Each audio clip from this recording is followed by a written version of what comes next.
Bueno, pasemos ahora a los métodos de convergencia, es decir, aquellos de los cuales esperamos que tengan una velocidad de convergencia mayor. Y vamos a partir del mismo problema base, lo repasamos brevemente, es una ecuación no lineal, buscamos una de las raíces, en la medida en que exista, y la raíz es simple. Entonces vamos a empezar con el método de punto fijo, a veces también llamado de aproximaciones sucesivas. Como dijimos, pertenece a la categoría de métodos de convergencia, y enganchando con lo que decíamos en relación al método de la disección, esa mayor velocidad de convergencia la hace a costa de utilizar más información sobre la función que lo que hacía el método de la disección, que simplemente usaba su signo. Entonces, ¿cómo opera el método de punto fijo? Nosotros tenemos nuestro problema formalmente escrito como f de x igual a 0. Bueno, la idea acá es hacer un despeje de la incógnita x, que obviamente, siendo una ecuación no lineal, no nos va a dar ninguna fórmula directa de cálculo, sino que va a quedar en términos de la propia variable. Claramente este despeje no es único y como vamos a ver, cómo haga yo el despeje puede implicar o puede tener fuertes implicancias por empezar en la convergencia, si converge o no, y segundo en la velocidad de convergencia. Bueno, ¿la velocidad de convergencia de qué? Del método que obviamente, como lo vamos a plantear, es que vamos a reemplazar un valor estimado de x en el paso k en phi, y con eso vamos a calcular el nuevo valor xk más 1, partiendo desde k igual a 0, que va a ser una semilla, y esa semilla va a tener que estar provista por algún método de arranque. Entonces vamos a hacer un análisis de tipo gráfico de lo que es el método del punto fijo. Nosotros queremos calcular xk más 1 como phi de xk. Entonces aquí hemos graficado dos funciones. Por un lado igual a phi de x, por el otro lado igual a x. La solución claramente es aquella donde se cortan los dos puntos. Ese sería alfa. Ahora bien, supongamos que partimos de x0. Entonces calculamos phi de x0, vamos por la vertical, y ahí con ese valor de phi de x0 buscamos el valor de x, quiere decir que nos movemos hacia la derecha hasta la recta igual a x, bajamos al eje y encontramos el x1 igual a phi de x0. Luego desde el x1 subimos hasta phi de x, donde cortamos, nos movemos a la derecha hacia la recta igual a x, bajamos y encontramos el x2, y así sucesivamente vemos cómo la sucesión x0, x1, x2 se va acercando monótonamente hacia la solución alfa. Ahora, esa convergencia que estamos viendo en el ejemplo anterior está condicionada por el propio ejemplo. El condicionamiento es que en todo momento en el entorno de la solución, la pendiente de la función phi es menor que la pendiente de la función igual a x, es decir, es menor que 1 en módulo, con lo cual esto me va a garantizar el acercamiento de las aproximaciones sucesivas hacia la solución. Le dejo como un ejercicio para que ustedes vean gráficamente que si esta condición no se cumple, es decir, si la pendiente es mayor que 1, el método de aproximaciones sucesivas es divergente. Entonces ahora hagamos un análisis de la convergencia a partir de los primeros principios, es decir, nosotros tenemos que xk más 1 es igual a phi de xk. Entonces, en particular, si reemplazo donde dice xk pongo alfa, me tiene que dar phi de alfa, me tiene que dar alfa, porque justamente ese es el criterio de que esto converge a la solución. Si restamos ambas, me queda que el xk más 1 menos alfa es la resta de los valores de phi en xk y en alfa. Entonces desarrollo en serie de Taylor, o más precisamente, en realidad aplico el teorema del valor medio. Entonces eso es phi' en un punto intermedio entre alfa y xk por xk menos alfa. No conocemos dónde está cuál es ese valor exacto de psi, pero no importa, porque siempre nos va a interesar cuando xk tiende a alfa, en cuyo caso psi va a ir tendiendo a alfa. Bueno, eso lo podemos reexpresar, porque a la izquierda de todo que tengo el error absoluto exacto en k más 1, y a la derecha tengo phi' de psi por el error absoluto exacto en k, con lo cual puedo acotar, y entonces me queda que el módulo del error absoluto en k más 1 es menor o igual que la cota de phi' de psi, que la hemos llamado m en la diapositiva anterior, por la norma de delta x de k. Y entonces, nuevamente, ¿cómo podemos garantizar de que el error se está achicando?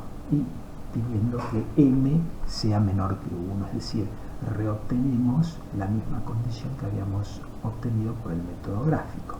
Bueno, la expresión que obtuvimos recién nos permite hacer alguna consideración por lo que se llama el orden de convergencia del método.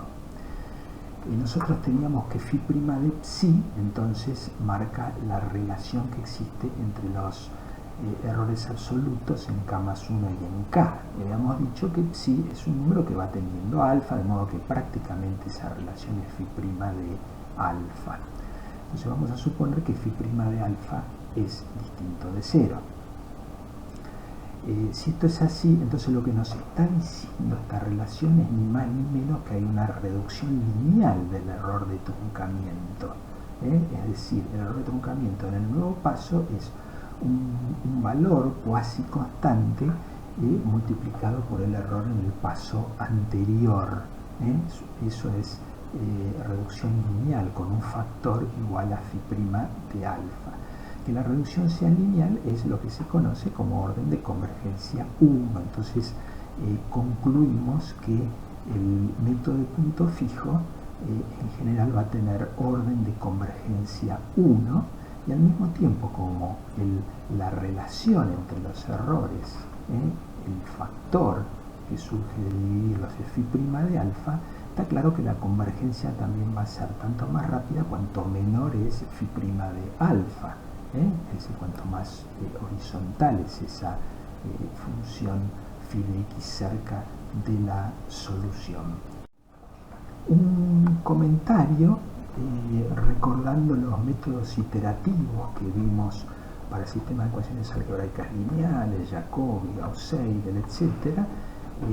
Claramente todos ellos podemos repasar esas clases en las que la convergencia del error también es lineal, es decir, son métodos de orden 1, solo que, bueno, en aquel caso no nos llamaba tanto la atención porque estábamos justamente en el marco de un sistema lineal, entonces era esperable que la convergencia fuera de orden 1.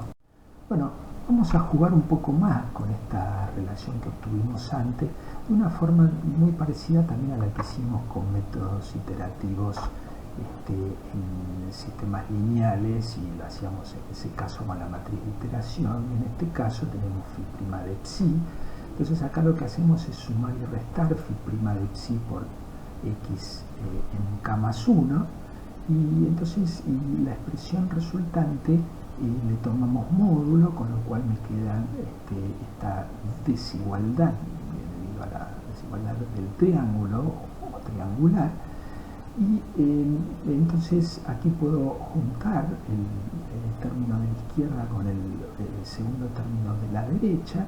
Me va a quedar un 1 menos m por el módulo de lo que es en definitiva el error absoluto exacto en k más 1, y otra vez considerando que m es menor que 1, es decir, que hay convergencia, lo puedo pasar del otro lado sin que me cambie el signo de la desigualdad, y me queda esta relación entre el error absoluto exacto en K más 1 y este módulo xk menos xk más 1 que de alguna manera nosotros lo que utilizamos como estimación del error de truncamiento, realmente es a lo que podemos acceder, premultiplicado por este factor m sobre 1 menos m. Entonces ahí sí nos hacemos la pregunta, ¿en qué caso nuestro estimador del error de truncamiento, este módulo de xk menos xk más 1, es una cota del error absoluto? Bueno, muy sencillo, sale de ahí a que pedir que ese factor sea menor o igual que 1, en cuyo caso sale que m es menor o igual que 1 medio. Solo en ese caso, entonces, la estimación es una cota del error. Resultado totalmente similar al que obteníamos con métodos iterativos para ecuaciones algebraicas lineales. Vamos a hacer algún comentario sobre el error de redondeo.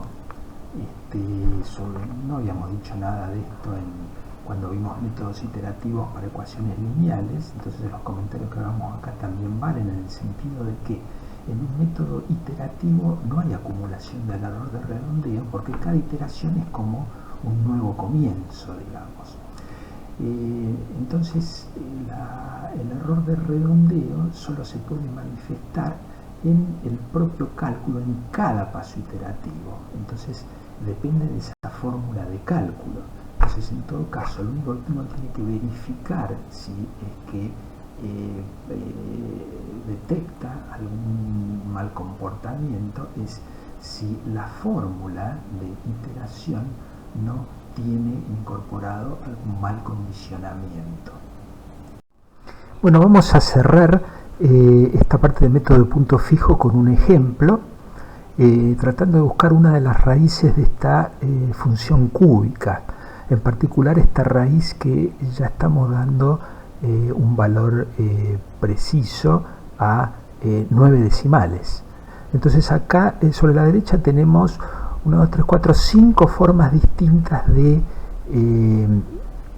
hacer el cálculo, es decir, 5 métodos de punto fijo distintos, podríamos decir, que con distintas selecciones de la función phi de x. Fíjense que si llamamos f de x igual 0 a nuestro problema, la a es x igual a x menos f de x, claramente equivalente a nuestro problema original, f de x igual a 0. La b, la c y la d son despejes de x, la b del término cúbico, la c del término cuadrático y la d de una combinación del cúbico y el cuadrático. Y la e es muy similar a a, es decir, es de la forma x menos f de x, pero f de x está dividido por esa otra función 3x al cuadrado más 8 de x, que obviamente como no tiene una raíz en ese valor alfa, entonces alfa va a ser una raíz de esta otra forma, digamos, algorítmica. Bueno, acá mostramos una tabla con los resultados. Fíjense, el método A, partimos todos de una semilla que pusimos igual a 1,5, es decir, ya le estamos dando el primer dígito a la solución para ubicarla por lo menos, esa es la que queremos. El método A, fíjense que me produce oscilaciones crecientes hasta desembocar en un overflow, es decir, se va de rango, no sirve. El método B también oscila un poco menos, pero luego finalmente me termina en una raíz negativa incalculable, que ahí se termina el cálculo.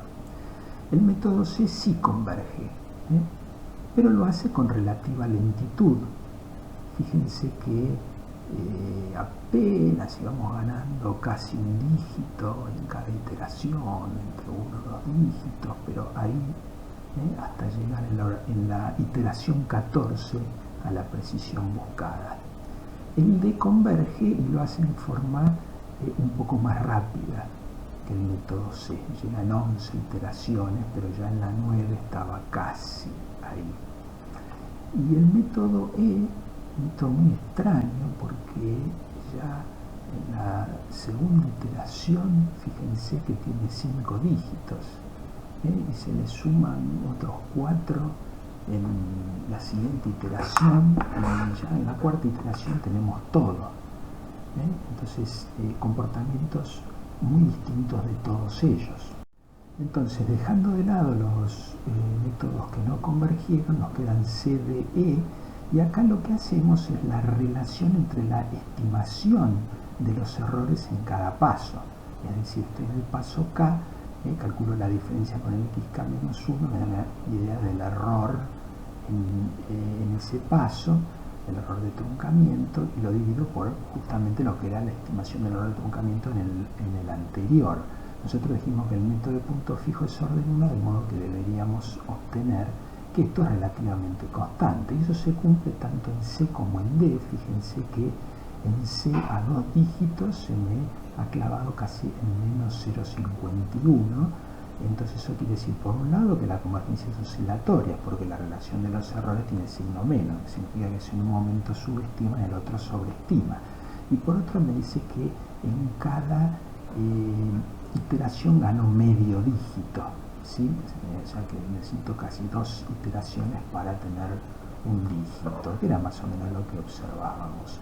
El D era más eficiente y eso se manifiesta en un factor también más pequeño, 0,13. Prácticamente esto me está diciendo que estamos ganando un dígito por iteración, que es lo que habíamos observado, y también con signo menos, mostrando que la convergencia es oscilatoria. Y el E, en las pocas iteraciones que tengo, me muestra que este cociente no se mantiene, con lo cual esto nos da la fuerte sospecha de que el método que hemos utilizado no tiene orden de convergencia 1. Entonces este ejemplo nos tiene que dar como advertencia de que no cualquier despeje es el despeje más satisfactorio, puede llevarnos a no convergencias o a convergencias muy lentas, con lo cual hay que ser bastante criterioso en ver cuál es el mejor despeje para lograr una buena convergencia.